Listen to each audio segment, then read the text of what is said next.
8వ అధ్యాయము 3వ వచనం. ఆహారం వలననే గాక యెహోవా సెలవిచ్చిన ప్రతి మాట వలన నరులు బ్రతుకుతారు. దేవునికి స్తోత్రం. హల్లెలూయా. ఆహారం వలనే గాక యెహోవా సెలవిచ్చిన ప్రతి మాట వలన నరులు బ్రతుకుతారు. స్తోత్రం. ఏంటండి? ఆహారం వలన. చాలా మంది ఏమనుకుంటారు? ఆహారం తినడం వలనే మనుషులు బ్రతుకుతారు. అవునా కదా? ఈ భయంకరమైన దినాల్లో ఉన్నాం కదా. కరోనా దినాల్లో ఉన్నప్పుడు ఏమన్నారండి? బాగా ఆహారం తిన్న వాళ్ళకి కరోనా రాదు కదా. బలమైన ఆహారం, కోడిగుడ్లు, చికెన్లు, ఇంకా అంతే. అందరూ దేని మీద పడ్డారంటే ఆహారం మీద పడ్డారు. కానీ దేవుడు వాక్యము లేఖనాల్లో దేవుడు మాట్లాడుతున్నాడు. నిన్ను నన్ను బలపరచడానికి యెహోవా మాట సెలవిస్తే చాలు నరులు బ్రతుకుతారంట. దేవునికి స్తోత్రం. హల్లెలూయా. ఆయన మాట వెల్లడి అవ్వడంతోనే అక్కడ కార్యాలు మొదలవుతాయి అన్నమాట. దేవునికి స్తోత్రం. లేవియాకాండంలో మనం చూసినట్లయితే 11:9 మనం తినవలసిన ఆహారాలు భూమి మీద దేవుడు పెట్టాడు. అవి ప్రాకే వీటిలో పెట్టాడు, ఇదే వీటిలో పెట్టాడు, ఎగిరే వీటిలో కూడా. కానీ దేవుడు తీసిన వాళ్ళైతే తొందరగా చదవచ్చు.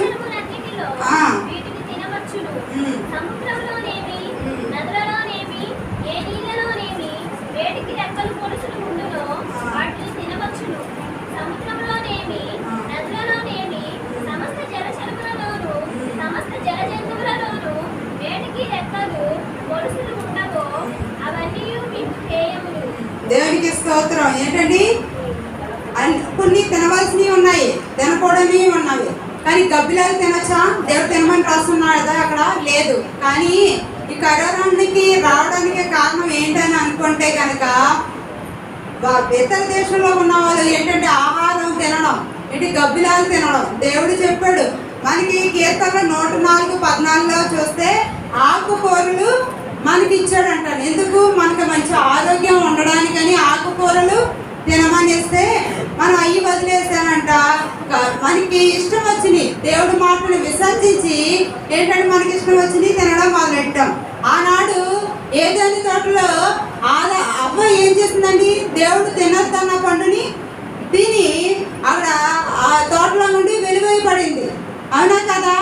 అలాగే ఇప్పుడు కూడా ప్రజలందరూ ఏం చేశారంటే మళ్ళీ దేవుని మాటని నిర్లక్ష్యం చేసి తినవద్దన్నాయి తిని మళ్ళీ అనారోగ్యాన్ని వాళ్ళంతటా వాళ్ళే తెచ్చుకున్నారు.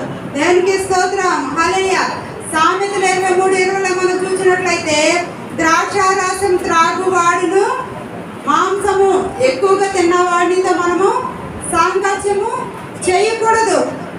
ఎందుకంటే ఎక్కువ ఆహారం తిన్నవాడు, మాంసం తిన్నవాడు, త్రాగిన వాడిని చూస్తే వాడంట దరిద్రుడు అవుతాడంట.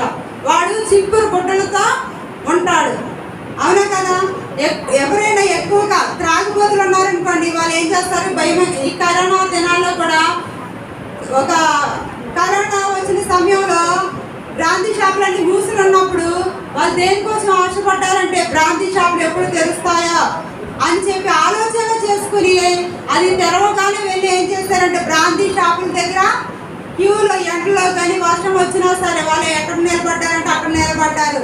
ఎందుకంటే అది త్రాగి మత్తులయ్యి పంది ఎలాగైతే బురదలో పొందుతుందో అదేవిధంగా పొందడానికి వాళ్ళు ఆశపడ్డారే. కానీ ఇంటి దగ్గర పిల్లలు ఉన్నారు, వాళ్ళకి తినడానికి ఏమైనా తీసుకెళ్తామని ఎవరికైనా ఉందా?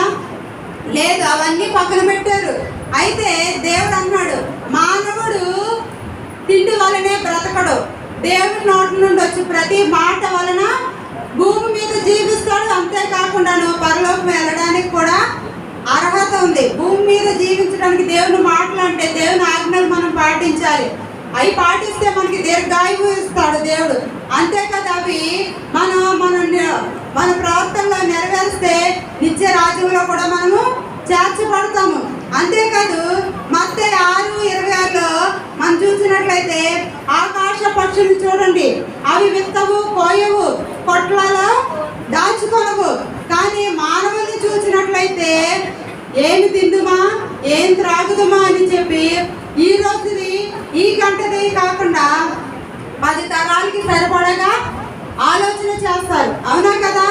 దాచుకుంటారు, తరతరాలకి వాళ్ళకి ఆహారము, లేకపోతే వెండి బంగారాలు, వస్త్రాలు అన్నీ కుదువు పెట్టుకుంటారు, దాచుకుంటారు. కానీ దేవుడు లేఖనాల్లో అంటున్నారు, ఆకాశ పక్షులు చూడండి, అవి విత్తవు పోయవు, కట్టులాగా దాచుకోనవు, కానీ దేవుడు మాటలు బట్టి అవి బ్రతుకుతున్నాయి.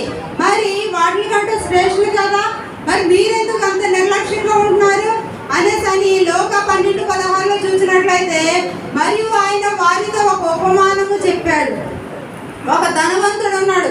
ఆ ధనవంతుడికి బాగా సమృద్ధిగా పంట పండింది. పంట పండిన తర్వాత ఆ పంటను ఏం చేయాలా అని చెప్పి భూమి మీద ఆలోచన చేస్తున్నాడు అనమాట. అలాగా ఆలోచన చేసిన సమయంలో ఒక ఐడియా వచ్చిందనమాట. ఒక ఐడియా వస్తే ఏమవుతుంది, జీవితాన్ని మార్చేస్తాడు. అదే విధంగా ఆయనకు ఒక ఐడియా వచ్చిందంట. ఉన్న కొట్లన్నీ విప్పేసి ఆయన కొరకు మళ్ళా కొత్త కొట్లు కట్టించుకొని వాటిలో ఆయనకు పండిన పంట అంతటిని దాచుకోవాలనే ఆశ ఆయనకి కలిగింది. మానవ జీవితంలో కూడా ఎప్పుడు అలాగ కాదు, ఆత్మీయ జీవితంలో దేవుడు కూడా ఆజ్ఞ ఇచ్చాడు కదా.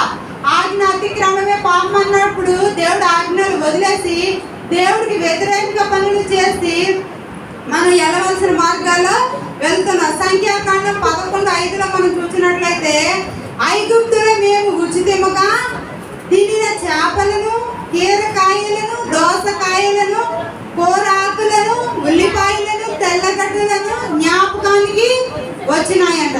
ఎవరికి వచ్చినాయి జ్ఞాపకానికి అంటే, ఇశ్రాయేలు ప్రజలు దేవుడు ఐగుప్తు నుండి కనాను దేశానికి పాలు తెనులు ప్రవహించు దేశానికి నేను మిమ్మల్ని తీసుకెళ్తాను అంటే అవి జ్ఞాపకంలోకి రావట్లేదు. దేవుడు మాటలు జ్ఞాపకంలోకి రావట్లేదు. నువ్వు కష్టంలో ఉన్నప్పుడు దేవుడు మాటలు నీకు జ్ఞాపకానికి రావాలి, కానీ కష్టంలో ఉన్నప్పుడు దేవుడి మాటలు జ్ఞాపకానికి రాలేదు. వాళ్ళు మొరపెట్టారు. ఆ మొరపెట్టినప్పుడు దేవుడు ఆ శ్రమంలో నుండి ఇశ్రాయేలు ప్రజలు ఐగుప్తు నుండి విడిపించి కానానికి పాలు తేనెలు ప్రవహించి దేశానికి తీసుకెళ్తున్న సమయంలో వారికి కొంచెం ఆకలి వేసిన ఏంటంటే వాళ్ళకి మన్నాన్ని ఇస్తున్నాడంట దేవుడు. ప్రతిరోజు ఈ మన్నానే తినాలా, మేము తినలేకపోతున్నాము. ఐగుప్తులో మేము కొండల దగ్గర కూర్చుని తిన్న ఆహారాన్ని మాకు గుర్తుకొస్తున్నాయి. ఆ కీరకాయ ముక్కలు, దోసకాయ ముక్కలు, లేకపోతే ఉల్లిపాయలు, తెల్లగడ్డలు ఇవన్నీ అంటే వాళ్ళకి జ్ఞాపకానికి వస్తున్నాయి. కానీ దేవుడు ఇచ్చాడు మాట, నేను పాలు తేనెలు ప్రవహించి దేశానికి మిమ్మల్ని తీసుకెళ్తాను, అక్కడ నిత్యరాజ్యంలో మిమ్మల్ని ఉంచుతానంటే వాళ్ళు అవి జ్ఞాపకంలోనికి ఉంచుకోవట్లేదు.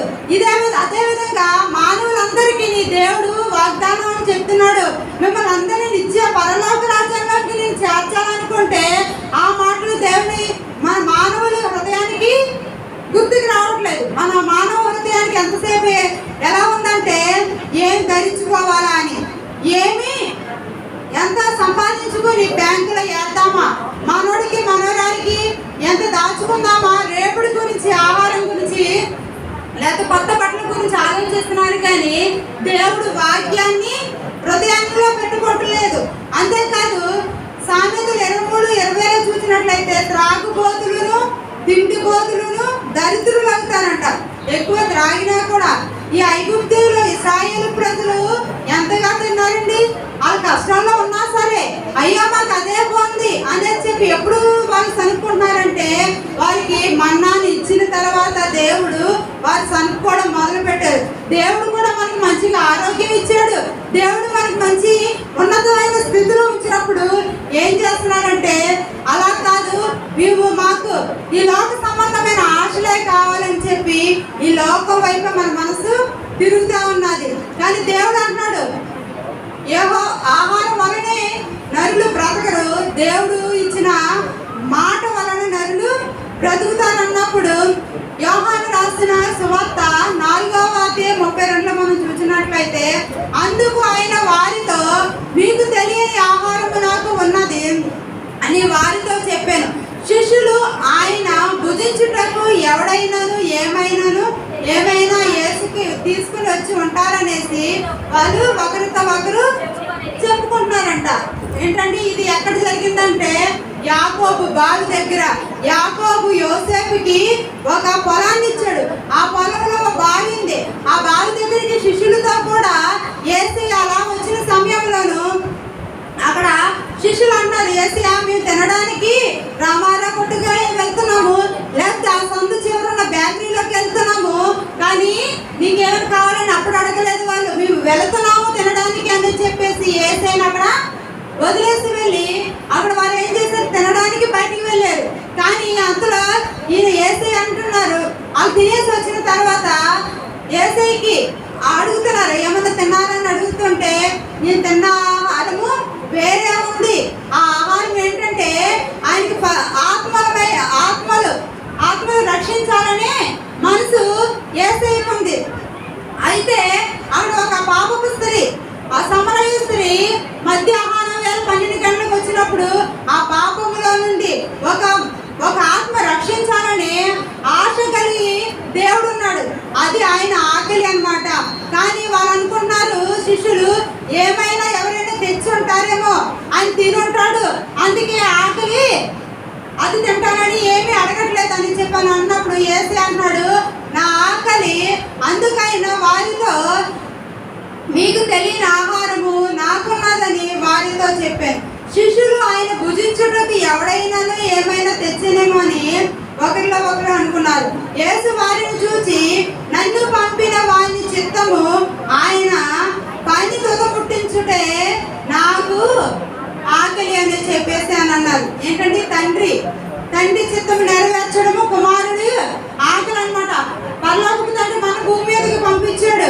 భూమి మీదకి పంపించినప్పుడు మనం దేవుని చిత్తాన్ని నెరవేరుస్తున్నామంటే నెరవేర్చే వారిగా ఎవరూ లేరు. ఎవరంటే ఎవరు ఇష్టం వచ్చినట్లు వారు ఉంటున్నారు. ఎంతసేపు ఈ భూమి మీద ఉన్నంత వరకు ఈ భూమి మీద జీవించి భూమి మీద ఉన్న సుఖ భాగాలన్నీ అనుభవించాలనుకున్నారు. కానీ ఒకనొక దినంలో ఈ శరీరం నుండి ఈ ఆత్మ వేరైపోతే, ఈ ఆత్మ వేరైపోయిన తర్వాత ఎక్కడికి వెళ్తుంది అనేసి ఎవరికి ఆలోచన లేదు. ఒకవేళ ఆత్మ వేరైపోయిన తర్వాత నిత్య నరకానికిలోక లేదా నిత్య పరలోకానికి వెళ్తుంది అన్నది కూడా ఆలోచించట్లేదు. దేవుడు అయితే అన్నాడు, మీరు నిత్య పరలోక రాజ్యంలో ఉండాలంటే ఆజ్ఞలు అతిక్రమించకూడదు. ఏంటంటే ఆయన ఆజ్ఞలు, నీ తోటి వారిని ప్రేమించాలి, నిన్ను వారి నీ సహోదరుని ప్రేమించాలి. ఏది ఎవరిది మనము ఆశించకూడదు. నేను తప్ప నీకు వేరొక దేవుడు నీకు ఉండకూడదు. పైన ఆకాశం అందే కానీ భూమి అందే కానీ భూమి అందు ఉండు నీళ్ళ అందే కానీ దేనిని నువ్వు పూజించకూడదు, వాటికి సాగిలు పడకూడదు, వాటికి నమస్కరించకూడదు అనేసి దేవుడు చెప్తున్నాడు. అదేవిధంగా యెహోవా సెలవిచ్చిన ప్రతి మాట వల్ల నరులు బ్రతుకుతారంటే రోగులకి ఎవరికి కావాలంటే రోగులకి డాక్టర్లు కావాలి. కానీ మానవ జీవితానికి ఎవరు కావాలంటే రక్షకుడు కావాలి. ఆ రక్షకుడు నిత్య పరలోక రాజ్యం చేర్చడానికి వచ్చిన క్రీస్తు యేసు నామములో మనం అందరూ ఆకలి కలిగి ఉన్నారన్నమాట. దేవునికి స్తోత్రం, హల్లెలూయా. హిజ్కియాకి మరణకరమైన ఒక రోగం వచ్చిన సమయంలోను ఆయన గోడ తట్టు ముఖము త్రిప్పుకొని ఆయన కన్నీరు విడిచినట్ట యెహోవా చూసి ఆయనకి ఒక వాక్కును పంపించాడు. ఏంటి ఆ వాక్కును అంటే, ఇదిగో దైవజనుడితో చెప్పేస్తున్నాడు, హిజ్కియా ఆయుష్ని 15 సంవత్సరాలు నేను పొడిగిస్తున్నాను, ఆయన చేసిన ప్రతి మంచి కార్యాన్ని నేను జ్ఞాపకం తెచ్చుకున్నానని చెప్పి ఒక ప్రవక్త ద్వారా పంపించడం జరిగింది. ఆ వాక్కు వెళ్ళడంతోనే హిజ్కియాకి మరణకరమైన రోగంలో నుండి 15 సంవత్సరాలు ఆయుష్ ఇచ్చాడు. దేవునికి స్తోత్రం, హల్లెలూయా. ఎండిపోయిన జీవితాల నుండి లేకపోతే మొద్దు మారిపోయిన జీవితంలో నుండి యెహోవా మాట సెలవు ఇవ్వగానే అది చిగురు పుడుతుంది. అది మనకు అసాధ్యమే. మనుషులు ఆ మాట చెప్తే వారికి ఆదరణ రాదు, కానీ దేవుడు వాక్కును పంపగానే జీవం వస్తుంది. అవునా కదా? దేవునికి స్తోత్రాలు, హల్లెలూయా. అదేవిధంగా 2వ రాజులు 17వ అధ్యాయము 5వ వచనంలో మనం చూసినట్లయితే ఆహాబు మత్తయి 8:8లో మనం చూసినట్లయితే ఒక శతాధిపతి ఉన్నాడు. ఆ శతాధిపతికి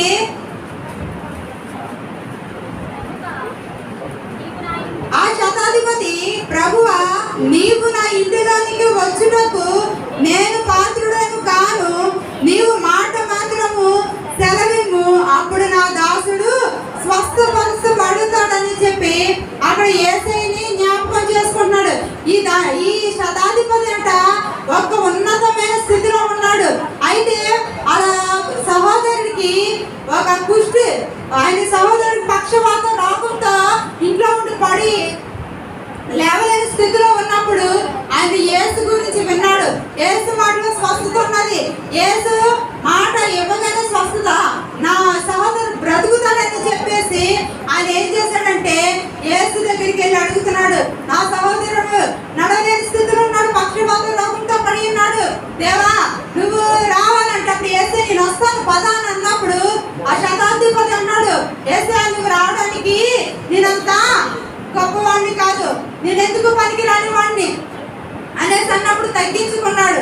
అంతేకాదు ఆయన అంటున్నాడు, నువ్వు మాట మాత్రము సెలవివి, నా సహోదరుడు అక్కడ బ్రతుకుతాడు, లెగుస్తాడని చెప్పి అన్నప్పుడు ఆ మాట సెలవు ఇవ్వగానే దేవుడు అక్కడ నీ విశ్వాసం ఎంత గొప్పది.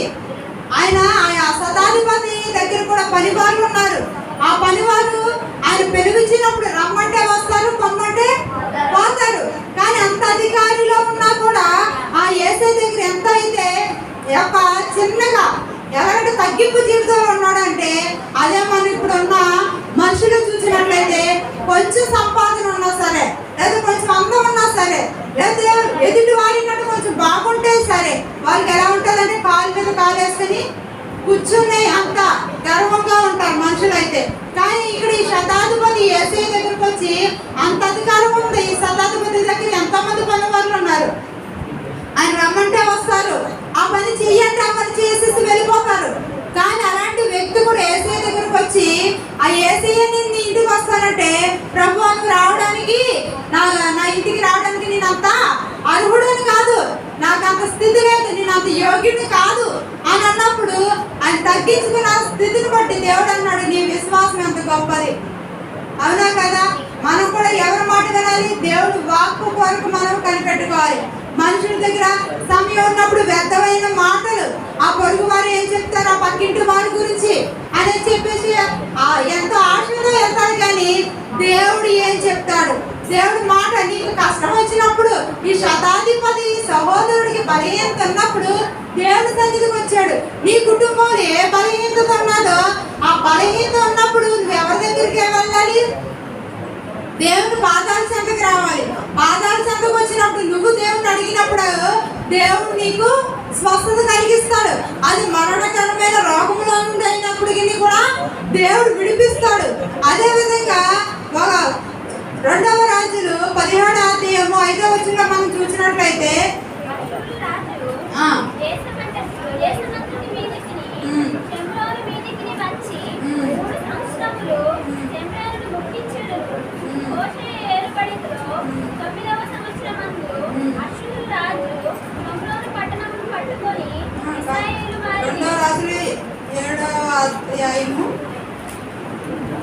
అప్పుడు ఎలీషా రాజుతో ఇట్లానే, యెహోవా మాట ఆలకించుము, యెహోవా సెలవిచ్చినదేమనగా రేపు ఈ వేళకు షోమ్రోను ద్వారమందు రూపాయి ఒక ఇంటికి ఒక మానిక సన్నని పిండియు, రూపాయికి ఒకటింటికి 2 మానికలు యావలను అమ్మబడునని ఎవరు చెప్పారండి? యెహోవా సెలవిచ్చాడు. ఎవరికంటే యెహోరాము అనే రాజు ఇశ్రాయేలీయులని పరిపాలన చేస్తున్నాడు. ఈ పరిపాలన చేసినప్పుడు రాజుతో దేవుడు వాగ్దానంతో ఎలీషాతో దేవుడు వాగ్దానం పంపిస్తున్నాడు అన్నమాట. అయితే అంటే అప్పుడు ఏంటంటే అటు తర్వాత సిరియా రాజు అయిన బెన్హదదు తన సైన్యం అంతటిని సమకూర్చుకొని వచ్చి షోమ్రోనుకు ముట్టడి వేశాను. యెహోరాము చేస్తున్న పరిపాలనలోకి బెన్హదదు అనే రాజు వచ్చి అక్కడ ఉన్న తనకున్నది ప్రతిదీ తీసుకునంట ఏం చేశాడు? వెళ్ళిపోయినప్పుడు యెహోరాము పరిపాలన చేస్తున్న ఆ పట్టణంలో కరువు బాగా వచ్చిందనమాట. అయితే ఆ కరువు వచ్చినప్పుడు గాడిద యొక్క ధర 80 రూపాయలు, అరపావు పావుకు రెట్ట 5 రూపాయలకి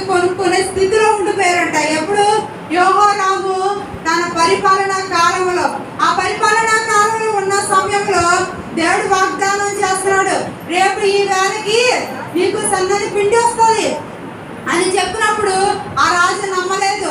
అయితే ఆ రాజు ఏం చేశాడంటే అలాగా అక్కడ ఒక స్త్రీ వచ్చి అడుగుతుంది, సహాయం అడుగుతుంది ఆ రాజుని.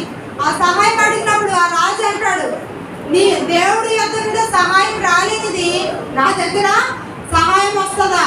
మనుషుల వల్ల సహాయము మనకు రాదు, కానీ దేవుడి దగ్గర నుండి సహాయము వస్తుంది. కానీ ఈ రాజు ఏమన్నాడట, ఆ సహోదరు వచ్చినప్పుడు రాజే చేతులు ఎత్తేసాడు, నా వల్ల కాదు. ఎందుకంటే అక్కడ పావురపు రెట్ట 5 రూపాయలకి కొనుక్కుని తినే అంత రాజే ఏమయ్యాడంటే కరువులో ఉన్నాడు. కానీ ఆ సహోదరికి ఏమిది నేనైతే ద్రాక్ష పొట్ల నుండి నీకు ద్రాక్ష రసం ఇవ్వలేను, పంట చేల నుండి కూడా నీకు ఆహారమును నేను ఇవ్వలేను, నీకేం పదవి వచ్చింది అసలు చెప్పాను అన్నప్పుడు ఆ సహోదరు అంటుంది, రాజా యెహోరాముతో ఆ సహోదరు అంటుంది, ఇంత కరువులు ఉన్న సమయంలోనూ నా పిల్లల్ని సహోదరులు వచ్చి మాట్లాడుకున్నారంట, ఈ రోజు కరువుల్లోనూ నీ పిల్లల్ని వండుకుని తిందాము, రేపటి కాల సమయంలో నా పిల్లల్ని వండుకుని తిందామని ఒకరు ఏం చేశారంటే వాళ్ళు మాట్లాడుకున్న సమయంలో ఈవిడ బిడ్డని వండుకుని తినేస్తారు. ఆ సమయం వచ్చినప్పుడు ఆమె బిడ్డని ఇవ్వలేదంట. అయితే రాజు ఆ మాట చెప్పినప్పుడు ఆ రాజు అన్నాడు, నా వల్ల కాలేదు, మీకు ఆహారం ఇవ్వడానికి నా వల్ల కాలేదు. రాజులు కానీ మనుషులు కానీ మానవులకి ఎవరికి సహాయము చేయలేరు. మనకి సహాయం ఎక్కడి నుండి వస్తుందంటే పైనుండి దేవుడి నుండి రావాలి. అయితే దేవుడు వాళ్ళ కరువుని చూసి మరలా కనికరించి రేపు ఇదే సమయానికి రూపాయికి సన్నది పిండి యావలను నేను మీకు ఇస్తానన్నప్పుడు అదే వాగ్దానం పడింది. ఎలీషా సంవత్సరంలో ఆ యెహోరాముతో చెప్పినప్పుడు యెహోరాము అక్కడ ఆ మాటని నమ్మలేకపోవడంతో ఆ రాజు మళ్ళీ ఆ ఎలీషా దేవుడు వాగ్దాన్నాడు, నువ్వు దేవుడు వాగ్దని నువ్వు నమ్మలేదు కనుక అది నువ్వు చూస్తావే కానీ దాన్ని నువ్వు తినవు అని చెప్పేసి వాగ్దానం చేశాడు. అదేవిధంగా మోషే కాలంలో మనం చూసినట్లే మోషే ఇశ్రాయేలు ప్రజలందరినీ తీసుకొచ్చాడు, చాలా కాల బలానందరినీ ఆ భయంకరమైన ఆ శత్రు చేతుల నుండి విడిపించాడు. కానీ దేవుడి మాటను ఆయన వినలేకపోయాడు. ఏంటంటే అక్కడ దాహం వేస్తున్న సమయంలో ఆ బండతో మాట్లాడు, నేను నీళ్ళు ఇస్తానన్నప్పుడు ఆయన అక్కడ బండతో మాట్లాడటం వల్లేసి ఏం చేశాడంటే ఆ బండని కొట్టాడు. ఒక దెబ్బ వేయడంతోనే దేవుడి కోపము వచ్చింది. అదేవిధంగా ఇక్కడ యెహోరాము చేసిన పనికి యెహోరాము దానికి దేవుడికి వ్యతిరేకంగా ఉన్నాడు. ఏం పని చేశాడంటే విగ్రహారాధనకి పూజలు చేయడం మొదలు పెట్టాడు. అంతేకాదు వాళ్ళ తండ్రులు వాళ్ళు పెట్టిన విగ్రహారాధనలోనే తను కూడా నడవడం మనం చూస్తున్నాము. కానీ దేవుడికి నచ్చలేనిది ఏంటంటే దేవుడు మాట వాగ్దానం ఇచ్చింది, నేను తప్ప నీకు వేరొక దేవుడు ఉండకూడదు అని అన్నాడు.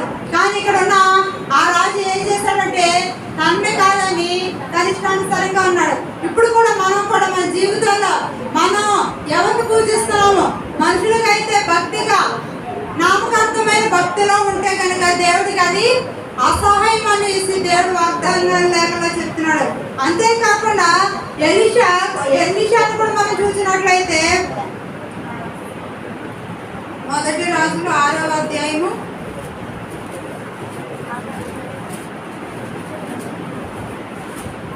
2వ వచనం.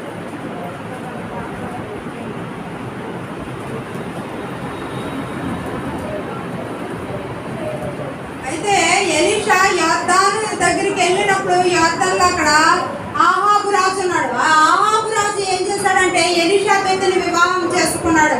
ఆ వివాహం చేసుకున్న సమయంలోనే ఆవిడ రావడంతోనే అంటే వివాహం అయిన తర్వాత ఆవిడ పుట్టింటి కానుండి అందరూ ఏం తెచ్చుకుంటారండి, సార్లు మంచాలకి తెచ్చుకుంటారా, ఆవిడ విగ్రహారాధన బొమ్మలు తెచ్చుకున్నాడు. అదంట అది తెచ్చుకోవడమే కాకుండా తన భర్తకు కూడా వాటిని పూజించడము, వాటికి మందిరాలు కట్టడం అలా చేసి ఇవన్నీ చేయడం వల్ల అక్కడ ఏమైందంటే యెహోవా కోపం రావడం వల్ల అక్కడ 1 సంవత్సరము వర్షము రాకుండాను అలాగే మంచు కూడా కురవదని చెప్పేసి అక్కడ సేవకుడు ద్వారా దేవుడు మాట్లాడుతున్నాడు. ఆ కరువులను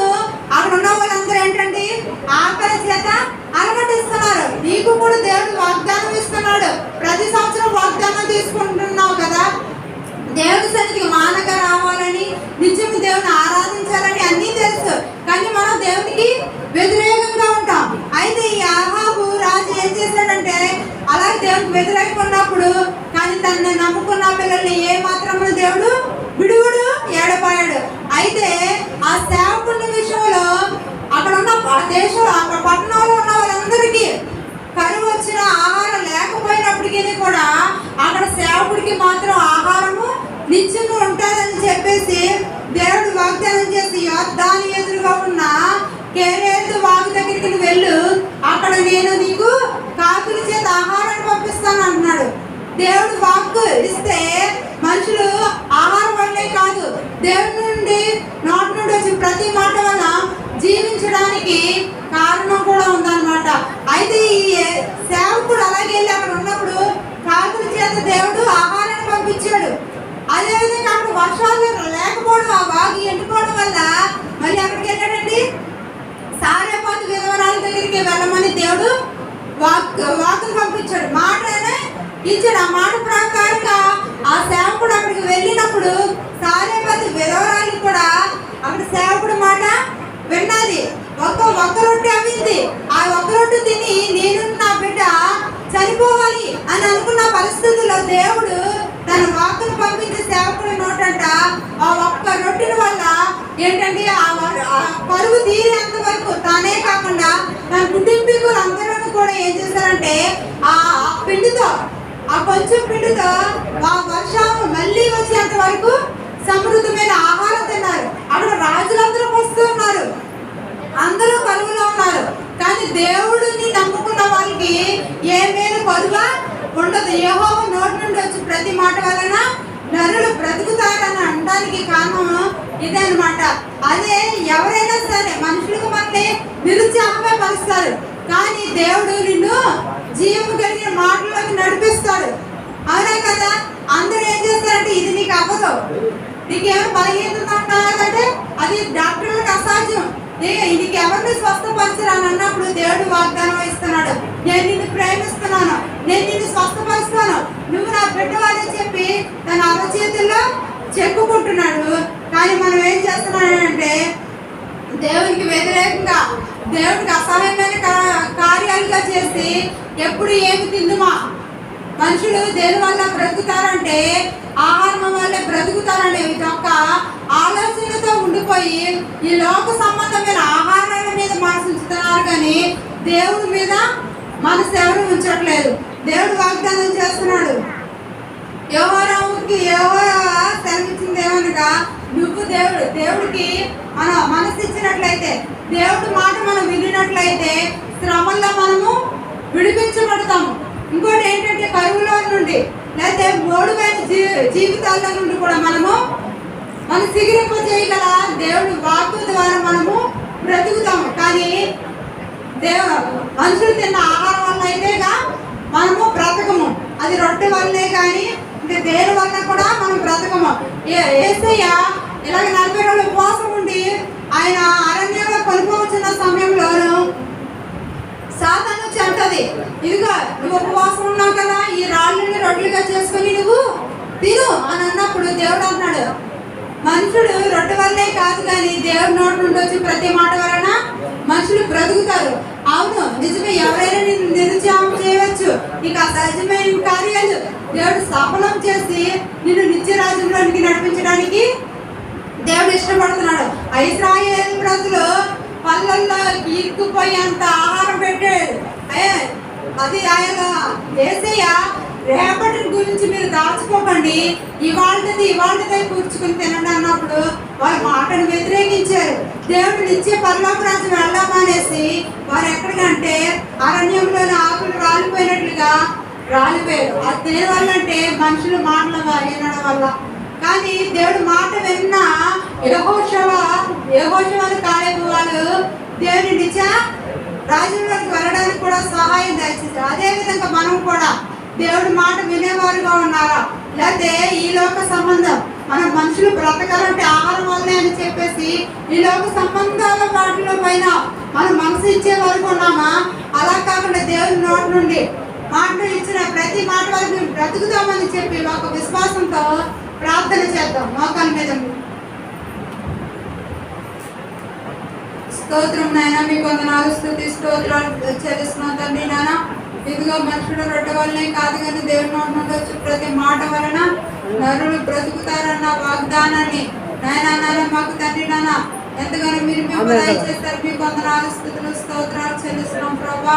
అయ్యా మాట్లాడేది నాయన మీరే కనుక ప్రతి ఒక్క బిడ్డ హృదయాలను మీకు సహాయం దయచేతండి. అయ్యా ఎప్పుడు ఇదిగో మేము ఆరోగ్యంగా ఉండాలంటే అయ్యా నాన్న ఈ లోక శారీరకమైన ఆహారమే కాకుండా అయ్యా నాన్న మంచిగా ఆత్మీయత దాన్ని మేము జీవించాలంటే నీ మాటకి తన విధేయత కలిగి ఉండాలి. అయ్యా మాతో మాట్లాడినందుకు మీకు వందనాలు. ఏ విధంగా మేము జీవించాలో, మేము ఆయుష్కరంగా లేక మేము ఎలా ఉండాలో మీరు మాకు వినిపింప దయచేస్తారు. మీకు వందనాలు. ఆ మా జీవితంలో నెరవేర్చి నీకు సాక్షిగా ఉండి ఇంకా అద్భుత కార్యాలు మా ద్వారా మీ నామానికి మంచి తెచ్చుకోమని యేసు నామములో అడిగి ప్రార్థిస్తున్నాం మా పరమ తండ్రి. ఆమేన్.